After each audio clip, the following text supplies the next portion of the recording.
to my presentation, HardenedBSD internals.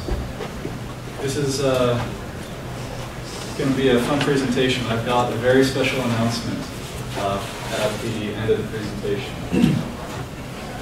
So what we're going to do is, while people are filing in still, coming in from the outside, I'm going to talk a little bit about me, have a moment of egotism. We're going to get on the same page with a few definitions. And then we're going to talk about HardenedBSD, what HardenedBSD is, the history behind it. Then we're going to dig into each and every one of the features. So this is going to be a special presentation because what we're going to do is we're going to have a choose your own presentation. I've got about 3 to 4 hours worth of material, and I've got 40 minutes to cover it.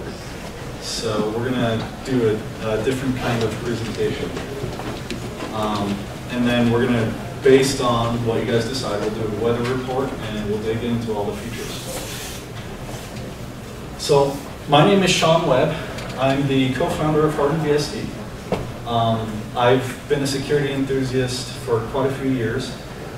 As a kid, I was introduced to the security industry very interestingly. We had dial-up service when I was a teenager. And we used NetZero and Juno. They were free dial-up services that you had to agree to have ads displayed on your screen via their special adware application, so you can dial in for free and use their service. Well, the thing that introduced me into the security industry was learning how to use a hex editor and pull out the strings from their dial-up applications. And I reversed engineered their applications so that we could dial in for free directly without having to use their adware. So that was my first little introduction to the security scene, and it stuck with me ever since. I'm a big advocate of open source. My whole life, my whole career, everything, the reason why I'm here today is because of the selflessness of others. Everything that I know, everything that I am, is because of open source. I love FreeBSD. People would call me a fanboy. Really, I believe in using the right tool for the job, and for me that's FreeBSD. Mainly because of ZFS, which is an awesome file system. ButterFS, the BTRFS file system, is a joke compared to ZFS. So there's my fanboyism and bias. So some definitions. Security, it's what Sony really sucks at. Security really is an onion. It's made up of layers, and the more layers you add, the harder it is, the more time it takes for your attacker to peel back those layers. So the more layers you add on, it's going to take more time and resources. That's not to say that each layer is impenetrable. It just takes more and more time for your attacker to, more time and resources for your attacker to accomplish his or her goal. And exploit mitigation is what we're going to talk about today. It is one such layer in a security system. And exploit mitigation is protecting an application from being exploited. That it has a vulnerability, it has one or more vulnerabilities, but we as system administrators don't have the time and maybe knowledge to fix those vulnerabilities ourselves. A lot of system administrators, they may not know how to write in C. They may only know Perl and Bash. They may not even know how to program at all, let alone how to successfully exploit an application. So an exploit mitigation technology or technique protects an application even though it may have vulnerabilities. One of the things that started, one of the exploit mitigation technologies that started HardenedBSD was ASLR, Address Space Layout Randomization. And basically that means that before ASLR is applied, let's say there's no ASLR in the system whatsoever, your application is going to say, I need to be loaded at this address in memory. If I'm not loaded at that address, I'm going to crash. Well, ASLR makes it so that your application can be loaded anywhere in memory, very randomly, so that your attacker knows that there is a vulnerability in that application, but doesn't know where in memory that vulnerability lies. So about HardenedBSD, we're still small time. We've been around officially for a year now, a year in April. And we just barely got notification that we have 3 government agencies utilizing us and 3 to 4 different companies utilizing us for their core development infrastructure. And that's pretty cool, but we're still small time. We've received a few donations and have been able to crowdfund a few servers. And we launched in April of 2014 because upstreaming ASLR was really hard.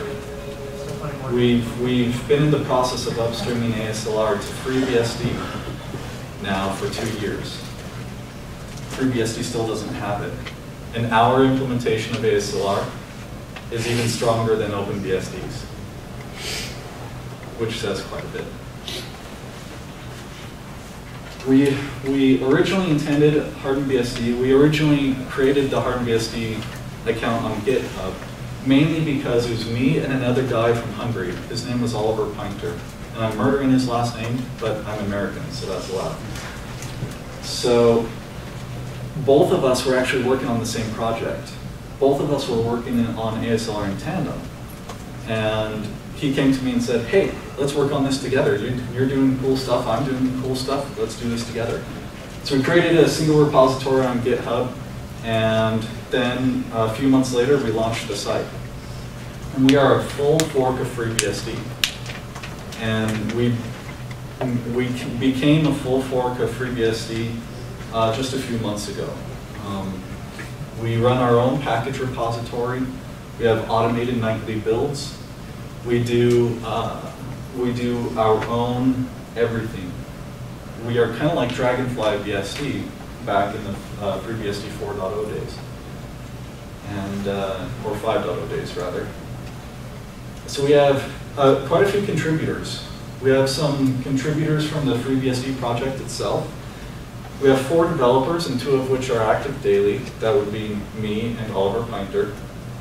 And we have incoming contributions from 2 universities, the Code Pointer Integrity Project and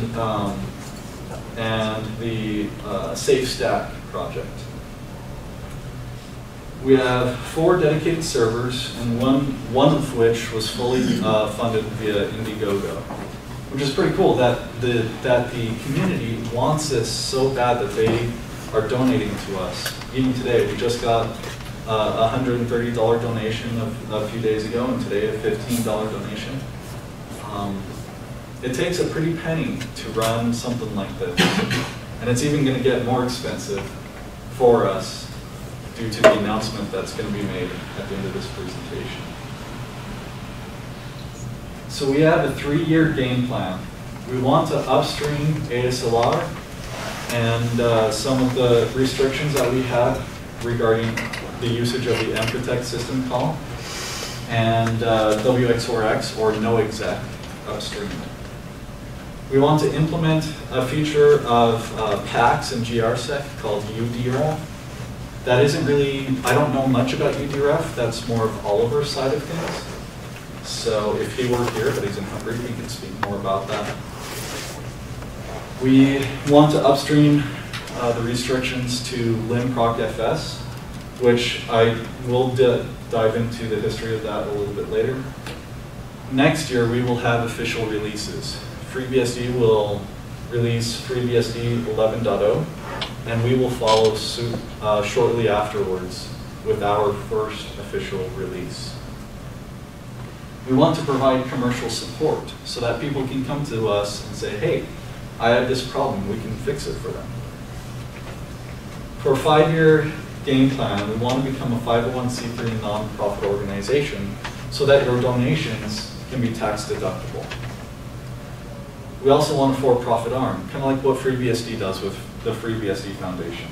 They have the 501c3 organization so that your donations are tax deductible, and they have a for-profit arm so that you can buy t-shirts and official CD and DVD-ROMs and all that kind of stuff.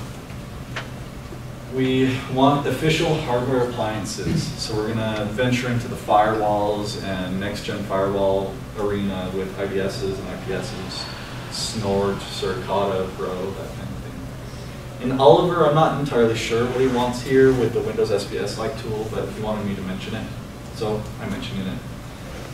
I don't really know much about Windows SPS, the small business server stuff.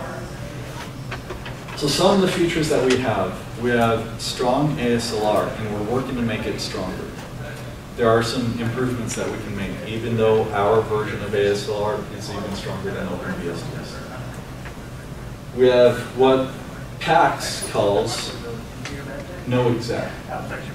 NetBSD calls that same feature in their implementation WXOR-X, or write XOR execute.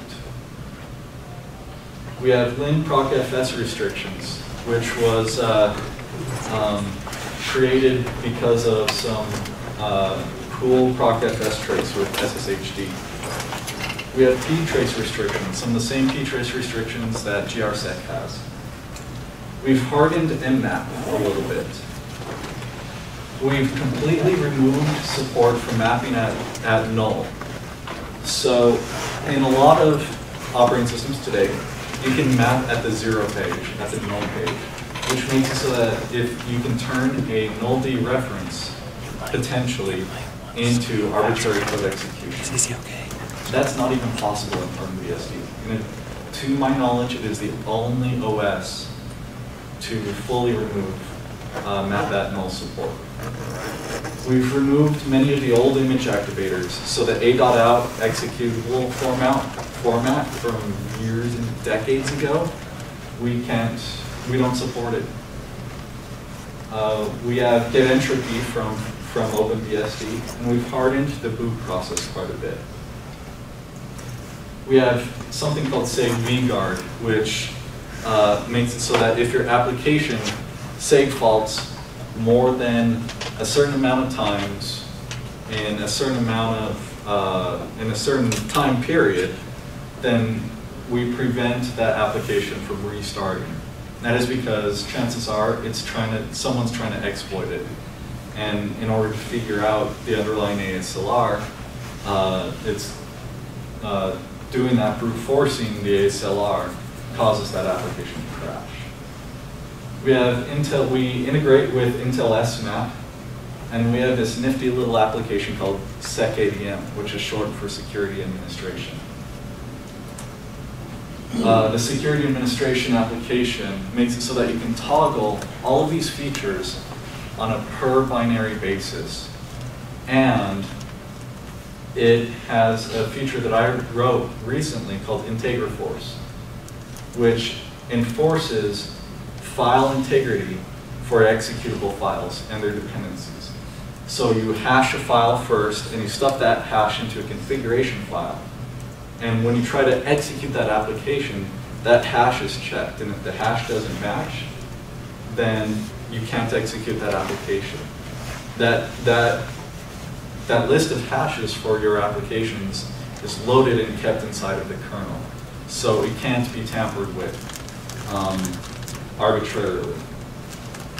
So, because explaining all of those features would take about 3 to 4 hours, we're going to choose your own presentation. So if you want me to dive into any of these features, a good solid understanding of C is required. So I'm not going to dive into how C works, what a pointer is, so keep that in mind. By raise of hands, how many of you would like just a high-level overview where no programming knowledge is needed? Okay. What about diving deep into ASLR? Okay. Diving into no exec. All right. What about the linprocfs restrictions? And SecADM? All right, SecADM it is. My little baby. All right, because I wrote this thing from scratch. Okay. So, what I need to do is do a little setup. FreeBSD is awesome. I love it, but it doesn't currently support Haswell.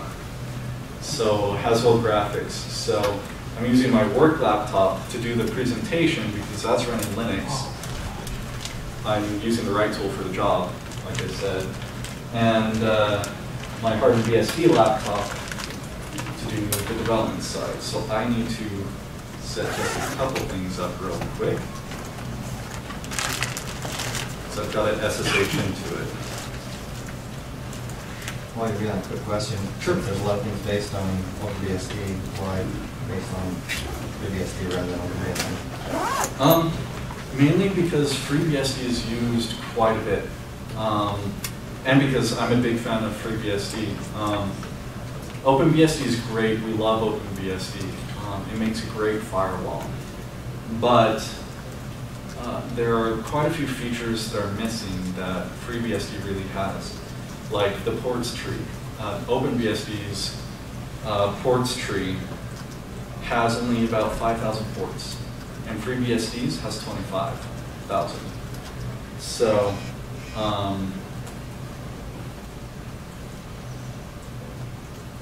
also, you've probably heard of a little company called Netflix. And Netflix gave a presentation at a conference called BSD Camp last year, at which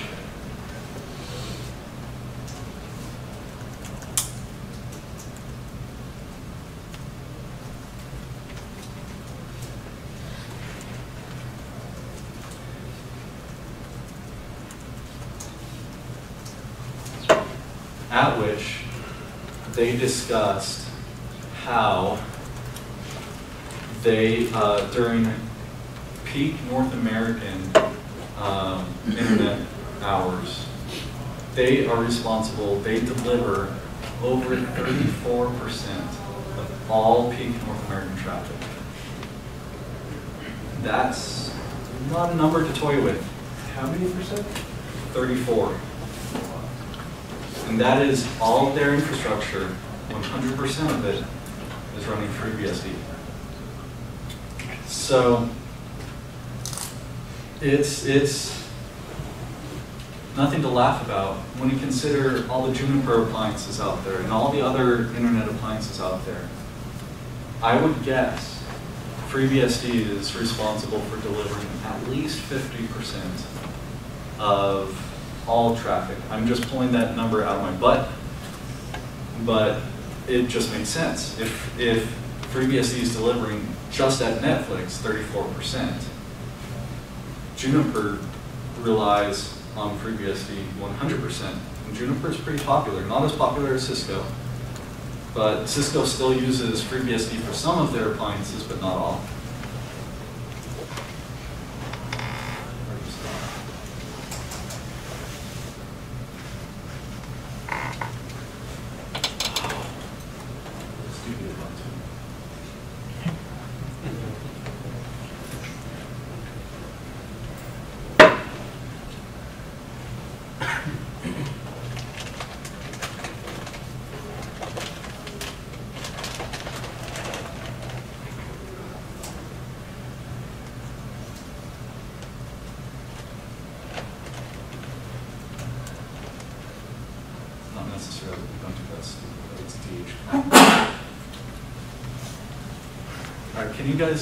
Can you see that in back? Awesome. All right, so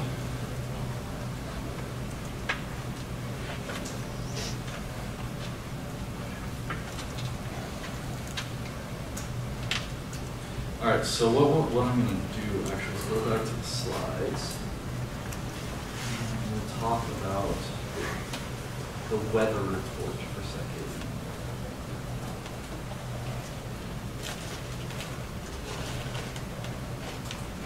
There we go.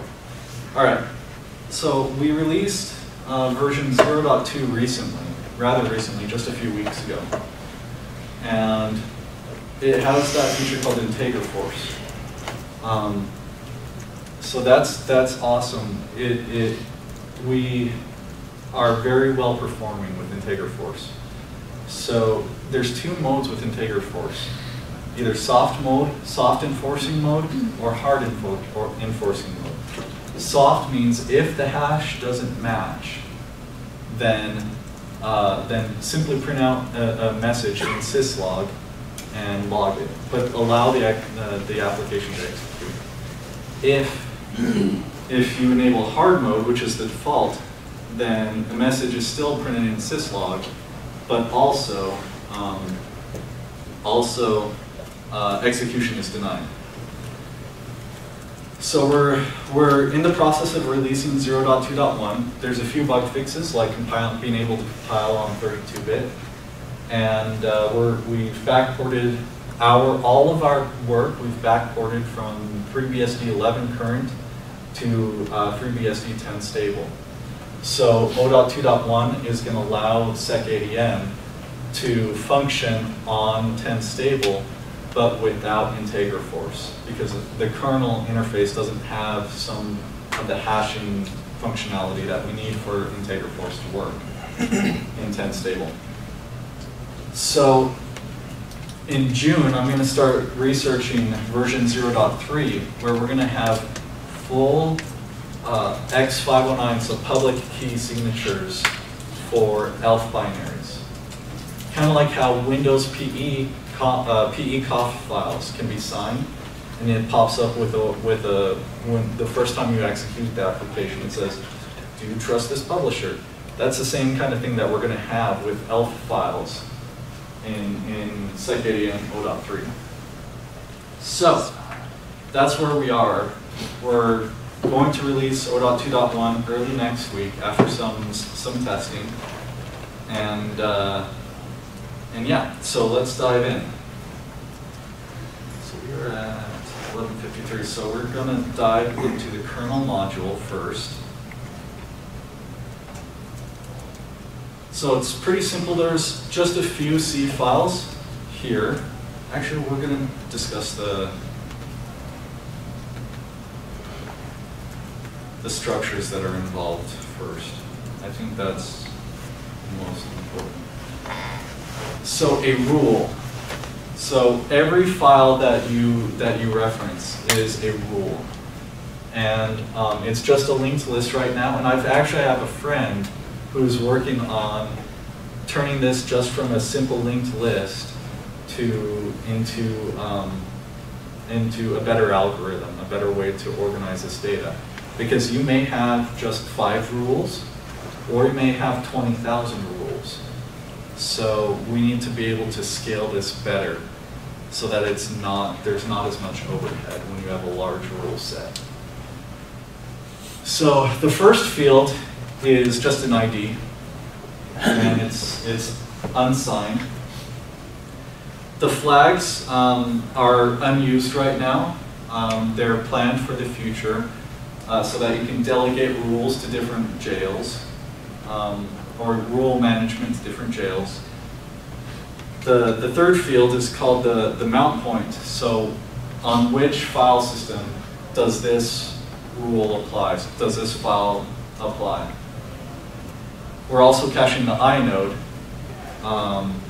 So you tie together the mount point and the inode, and that's how you figure out what file you're dealing with. And then the path to that file, which up until 0.2.1 was not required, but I'm going to make it required in 0.2.1. And then we have what are called features. So enabling ASLR for an application or disabling ASLR for an application is a feature of SecADM. Each of that is a different feature. And then we have the name of the jail to which the rule applies. So all of these rules are per jail, which is pretty cool. And then we have some kernel metadata that the userland application doesn't care about, and the linked list entry to the next node. So these features, we're going to look at the features next.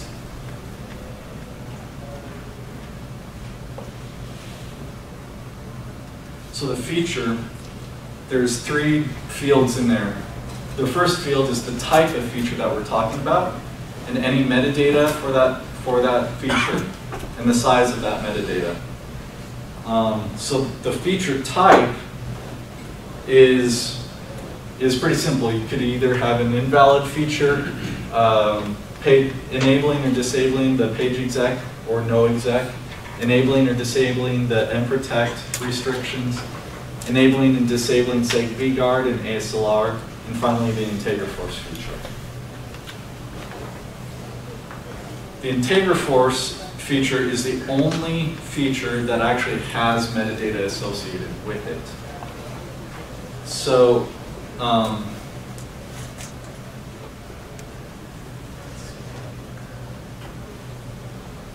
so this is the metadata that gets stored. The SecADM IntegraForce structure is the metadata that gets stored with that IntegraForce feature. The first field is for the mode, which is the soft and or hard enforcing mode. And once we've ran the IntegraForce feature on a file once, we cache the result of that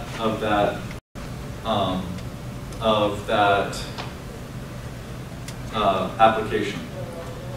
And then the hash type we support right now, SHA-1 and SHA-256. And finally the hash, either SHA-1 or SHA-256. So, when we're calling into the kernel, there's different commands that you can call to the kernel interface for SecADM. That is, you can get the rules, set the rule set. You can't add a single rule to an existing rule set. You have to flush the rule set and then set a new rule set entirely. So you can't just append or modify an existing rule set. You have to flush and reset. The next commands, the get admins, get views, set admins, set views, those are planned but aren't in use right now. Getting the rule size, so when the SecADM application itself, it can query the kernel interface and say, get me the list of rules that are loaded. And it does that by one, and it has to say, it has to know how much space to allocate to store that rule. Because the kernel is going to copy, the kernel interface is going to copy that rule into the userland application's memory. And they're also getting the number of rules, so it can go through each rule and get it, and finally getting the rule. So that's the basis for the application binary interface, the structures that we use.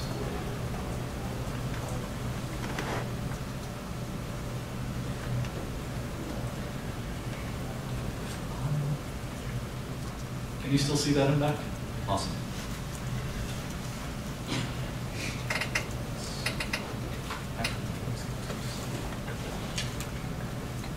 There's this thing in FreeBSD called the mandatory access control. And it is very awesome, it is very powerful, that it can, you hook into certain places, and you say, anytime an application is executed, I want to be called first, so that I can make sure that things are valid and whatnot. So the Mac framework is actually just a set of hooks, and there's dozens and dozens of hooks. And we utilize 3 of them. So, in the initialization function, we initialize our metadata that we keep, and we initialize the locks. So we are lock intensive. We have locks, a main lock, a per jail lock, and a per rule set lock. So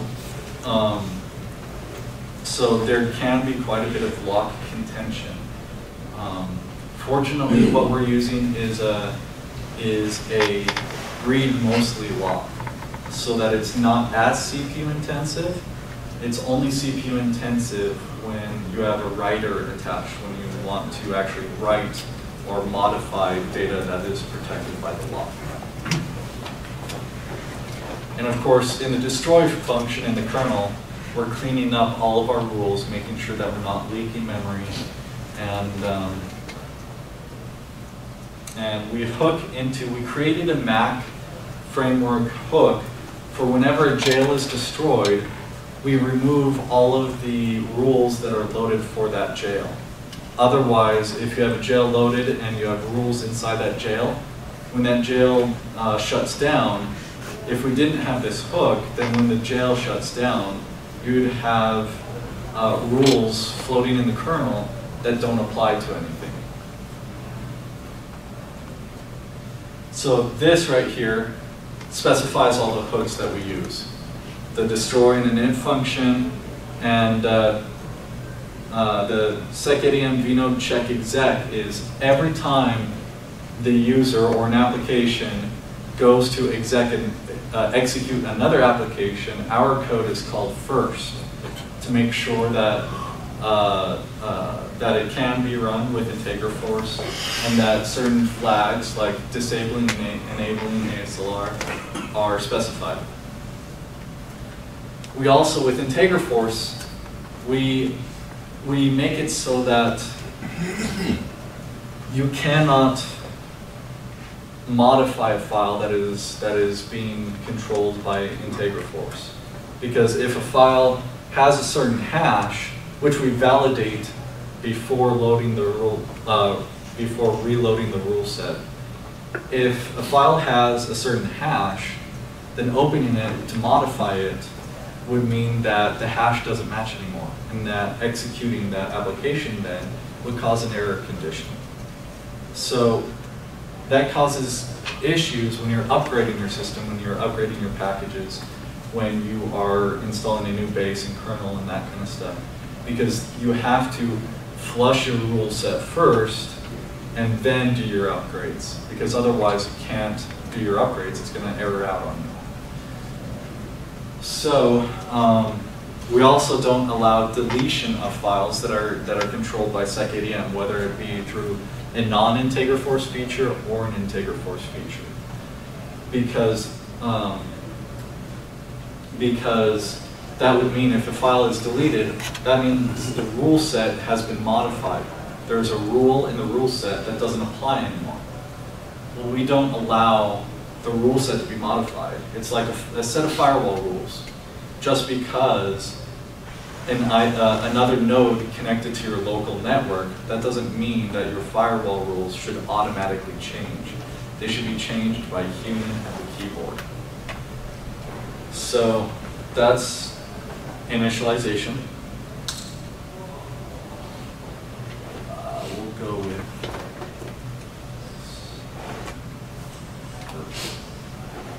so when we go to execute, when any application is executed, first we find the list of rules that apply to that prison, to that jail. If there are no rules for that jail, then we quickly return, we just punt. Then we get the attributes for that inode, for that file. If for some reason that errors out, then we return the error condition. Now we lock for reading the rules inside of the prison structure, and we loop through all the rules, and we check to make sure first if the inode matches, because that's an integer check. So an integer check is going to go pretty fast. If the inode matches, then we do a string comparison based off of the mount point. And we do that, we have those two checks we use the mount point as a string because of jailing. The mount point actually has a binary structure associated that gives it an ID, but that changes per jail, and it gets kind of wonky. So it's kind of buggy if we do a memcomp on the structure. It doesn't really work right, so we opted just for a string representation. So now we know what rule we're dealing with. That this rule, because it matches on the inode and it matches on the mount point, we know that this rule applies to this file. So we go through all the features and we look at which feature that we're looking at. And so we set the flags. If the feature is ASLR enabled, we set the flags for that process, for that application to be ASLR disabled, that kind of stuff. And if we're running on FreeBSD current, then we check the integrity force. We check for FreeBSD current because, like I said, in FreeBSD 10 stable, we don't have that hashing functionality that we need. So if integer force fails, if the hashes don't match and we're in hard enforcing mode, then the error variable gets set and returned back to the user. We unlock the read mutex that we have, and then we go and we set the flags for that application. So this is the unlink check mac hook. It basically does exactly that. Basically it says if someone is trying to delete a file and it matches on the inode and the mount point, then print out an error message and return permission denied. And the exact same thing with the open system call, except for only if we're trying to write or append to that file.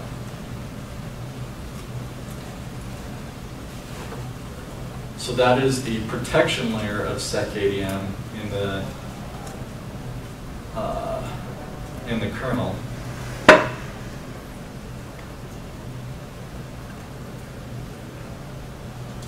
So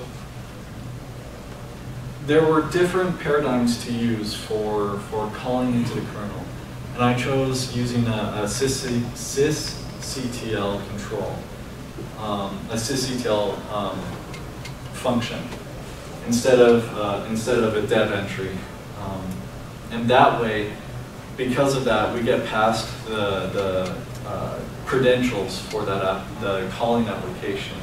And for some of these control calls, you don't need to be a root, like getting the list of rules. You don't need to be a root for that, but setting the rule set, you do need to be a root. So we need that credential check. So first, this is the, let's go here, sysctl control. This function is what is responsible for talking between the userland and the kernel.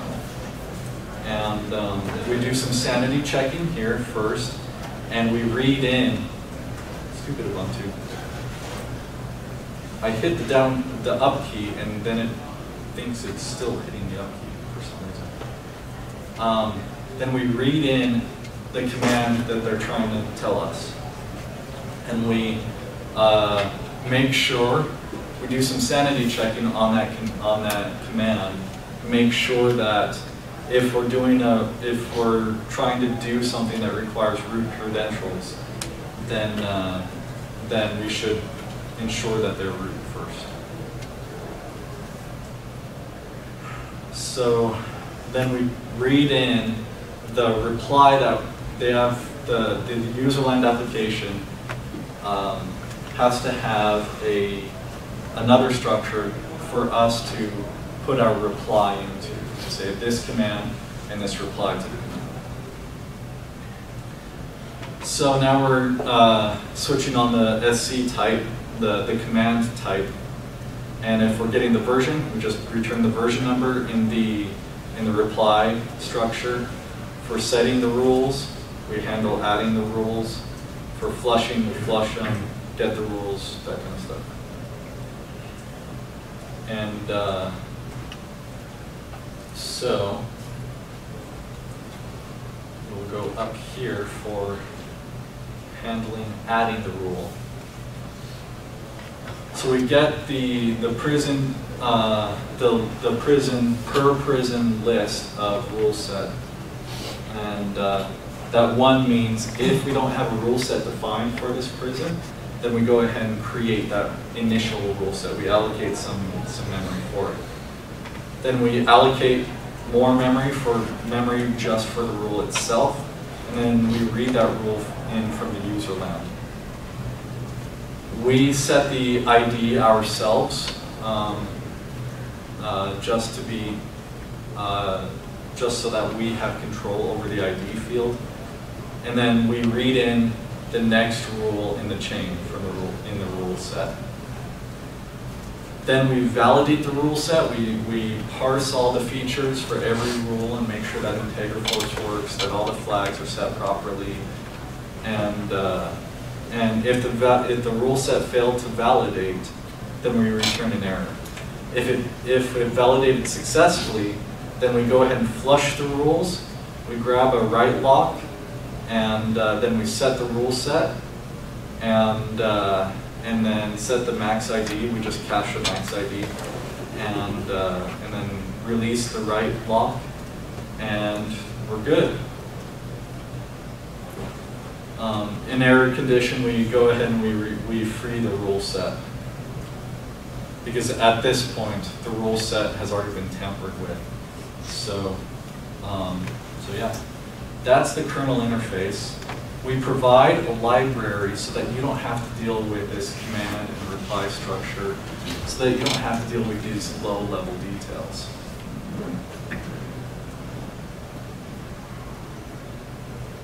So we have a function called secadm sysctl, which means just call into the kernel. It's the lowest level that you're going to get by using libsecadm. And then we have a function for getting the version as reported by the kernel. And then we have a function for adding your rules. And the library does all the same validation that the kernel does, plus a little bit more. It validates IntegraForce and everything. So when you use secadm and tell secadm, and when you use IntegraForce and you tell secadm to load at boot time, it's going to take a little while, because it's going through all of your rules that have IntegraForce enabled, and it goes and hashes those files and stuff. So it's pretty intensive. So there's a function for flushing all the rules and printing the rule set, and getting the kernel rule size and getting the number of rules in the kernel, and then getting a single rule from the kernel. So I'm actually running a little bit short on time. It's only supposed to be a 45-minute talk. So we will do, let's see. So we have several actions that you can take with when you execute the secadm application. You have list, which lists the rule set in the kernel. You can set the rule set in the kernel. You can flush the rule set, and you can validate that your rules are valid before you try to load them. And finally, version. So let's go ahead and make this done.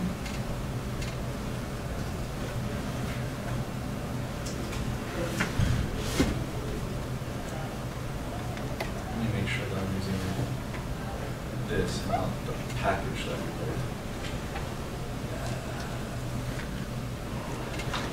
So on my laptop, you can see that when I run Chrome, I'm enforcing a SHA-256 hash, and that we've disabled the pageexec and mprotect features, because JavaScript interpreters don't like those features. It causes Chrome to save fault if you don't disable those.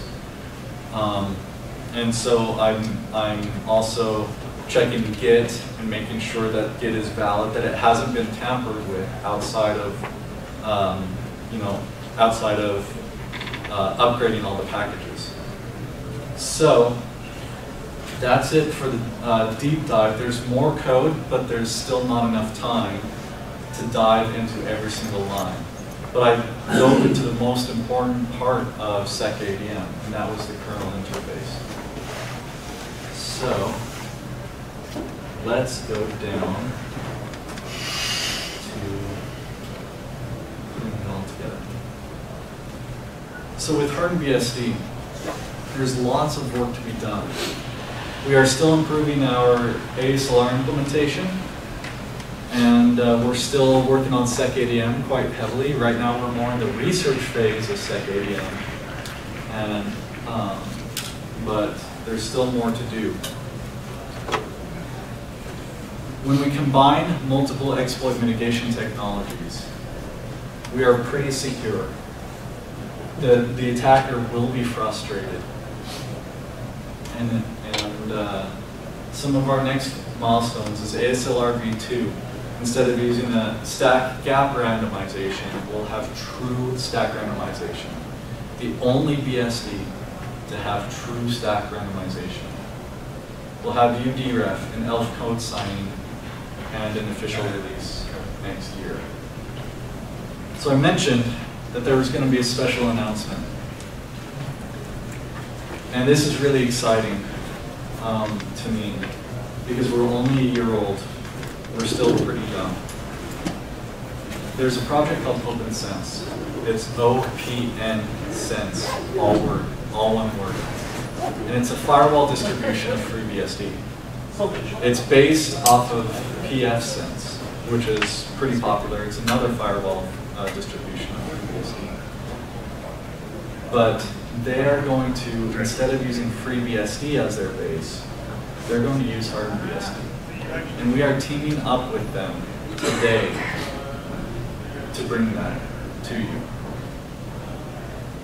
So we are going to be providing not nightly builds, but periodic builds of OpenSense based off of HardenedBSD.